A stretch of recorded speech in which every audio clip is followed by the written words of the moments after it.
નમસ્કાર ભાવનગર.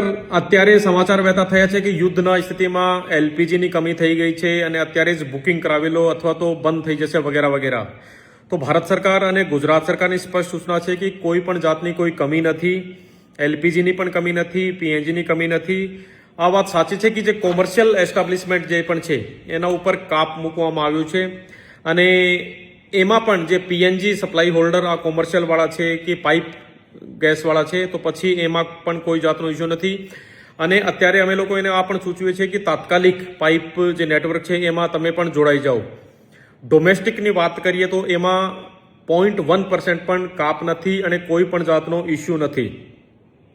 જે હોસ્પિટલ છે, જે સ્કૂલ્સ છે, જે આઈસીડીએસ એટલે કે આંગણવાડીના સેન્ટર છે, મધ્યાહન ભોજન, વૃદ્ધાશ્રમ, બાલ આશ્રમ વગેરે વગેરે જે પણ છે એને પણ ડોમેસ્ટિકમાં જ ઇન્ક્લુડ કરીએ છીએ.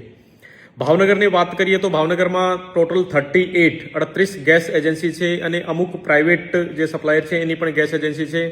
તમને ખબર છે કે 2 ગેસ સિલિન્ડર વચ્ચે 25 દિવસ શહેરી વિસ્તારમાં અને 45 દિવસ ગ્રામ્ય વિસ્તારમાં તમને ગેપ રાખવાનો હોય છે એને બુકિંગમાં.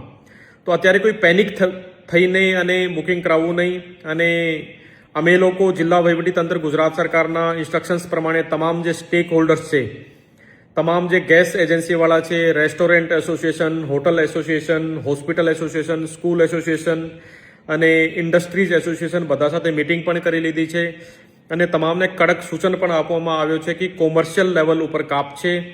કોઈ પણ જાતનું ડાયવર્ઝન કે કોઈ પણ જાતનું મિસયુઝ આ પરિસ્થિતિનું કરવાનું નહીં. દરેક ગેસ એજન્સી ઉપર અમે રેવન્યુ અને પોલીસના માણસ પણ બેસાડ્યા છે. તો ટૂંકમાં કોઈ કાલાબજારી, જમાખોરી, સંગ્રહખોરી, બ્લેકમેલિંગ કે મિસયુઝ સિચ્યુએશન આ નહીં કરવાનું. અદરવાઇઝ આવશ્યક ચીજ વસ્તુ અધિનિયમ 1995 બ્લેક માર્કેટિંગનું જો એક્ટ છે એના આધાર ઉપર એલપીજી કંટ્રોલ ઓર્ડર 2000 પ્રમાણે ફોજદારી કાર્યવાહી થશે અને એમાં જામીન મળશે નહીં. તો ટૂંકમાં ડોમેસ્ટિક લેવલ ઉપર કોઈ પણ જાતનો કોઈ ઇસ્યુ નથી અને કોમર્શિયલમાં કાપ છે. સો કોઈ ચિંતા કરવાની જરૂરત નથી, બટ મિસયુઝ આ સિચ્યુએશનો કરવાની બિલકુલ જરૂરત નથી. Thank you.